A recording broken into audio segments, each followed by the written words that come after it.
കട്ടകളില്ലാണ്ട് നല്ല സോഫ്റ്റായ ഉപ്പുമാവ് എങ്ങനെ ഉണ്ടാക്കാമെന്ന് നോക്കാട്ടോ. അപ്പോൾ അതിനായിട്ട് കുറച്ച് വേപ്പില, പിന്നെ ചെറുതാക്കി അരിഞ്ഞ സവാള, കുറച്ച് ഇഞ്ചി, കുറച്ച് നാളികേരം, ഗ്രേറ്റ് ചെയ്തിട്ടുള്ള ക്യാരറ്റ്. അപ്പോൾ പാൻ അടുപ്പത്ത് വെച്ച് അതൊന്ന് ചൂടായി വരുമ്പോൾ അതിലേക്ക് ഓയിൽ ഒഴിച്ചു. അപ്പോൾ അതൊന്ന് ചൂടായപ്പോൾ കടുക് ഇട്ടു. അപ്പോൾ അതൊന്ന് പൊട്ടി വന്നപ്പോൾ കുറച്ച് ഉഴുന്നും കൂടി. അപ്പോൾ ഈ ഉഴുന്നിൻ്റെ കളറൊക്കെ ഒന്ന് മാറി വന്നപ്പോൾ അതിലേക്ക് നേരത്തെ മാറ്റി വെച്ച ഇഞ്ചി, വേപ്പില, സവാള അതുകൂടി ഇട്ട് നല്ലപോലെ മിക്സാക്കി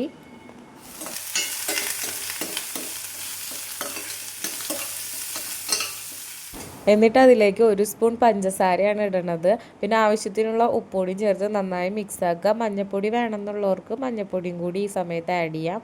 പിന്നെ നേരത്തെ മാറ്റി വെച്ചില്ലേ ഗ്രേറ്റ് ചെയ്ത ക്യാരറ്റ്, അതും കൂടിയും ചേർത്ത് ഒന്ന് മിക്സാക്കി ചെറുതായി ഒന്ന് വാടിയാൽ മതി, വല്ലാണ്ട് വാടൊന്നും വേണ്ട. അപ്പോൾ അതും കൂടിയും ചേർത്ത് മിക്സാക്കുക. അപ്പോൾ ഈ ഒരു പരിവാകുമ്പോൾ അതിലേക്ക് നമുക്ക് വെള്ളം ഒഴിക്കാം. അപ്പോൾ ഇതിങ്ങനെ സാധാ ഒരു ഗ്ലാസ്സിൽ 2 ഗ്ലാസ് വെള്ളമാണ് എടുക്കുന്നത്.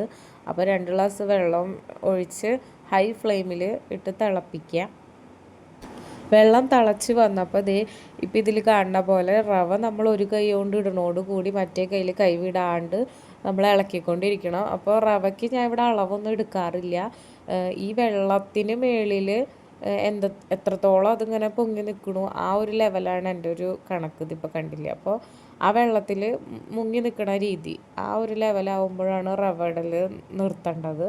എന്നിട്ട് ആ ഹൈയിൽ തന്നെ വെച്ച് അതൊന്ന് ഇതാക്കി അപ്പം തന്നെ ആ മാറ്റി വെച്ച നാളികേരം കൂടിയും ചേർത്ത് നല്ലപോലെ മിക്സാക്കുക. അപ്പോൾ ഈ സമയത്ത് ഒരു ലോ ടു മീഡിയം ഫ്ലെയിമിൽ ഇട്ടാൽ മതി. അത് നല്ലപോലെ മിക്സായതിന് ശേഷം ലോ ഫ്ലെയിമിൽ മൂടി വെച്ച് വേവിക്കാം. ഇടയ്ക്കൊന്ന് തുറന്ന് നോക്കി ഇളക്കി കൊടുക്കാവുന്നതാണ്, അല്ലെങ്കിൽ ചിലപ്പോൾ അടി പിടിക്കും. നോൺ സ്റ്റിക്ക് പാൻ ആണെങ്കിൽ പിന്നെ അടി പിടിക്കില്ല, എന്നാലും നമ്മളൊന്ന് ഇളക്കി കൊടുക്കണം. അപ്പോൾ ഇവിടുത്തെ ഉപ്പുമാവ് റെഡി ആയിട്ടുണ്ട്. നല്ല സോഫ്റ്റ് ആയിട്ടുള്ള ഉപ്പുമാവാണ്. അപ്പോൾ പഴത്തിൻ്റെയും പഞ്ചസാരയുടെ കൂടിയോ പഴത്തിൻ്റെ കൂടിയോ ചിക്കൻ കറി എന്തിട്ടിൻ്റെ കൂടെ വേണമെങ്കിലും ഇത് കഴിക്കാം. അപ്പോൾ വീഡിയോ ഇഷ്ടപ്പെട്ട സബ്സ്ക്രൈബ് ചെയ്ത് സപ്പോർട്ട് ചെയ്യണേ.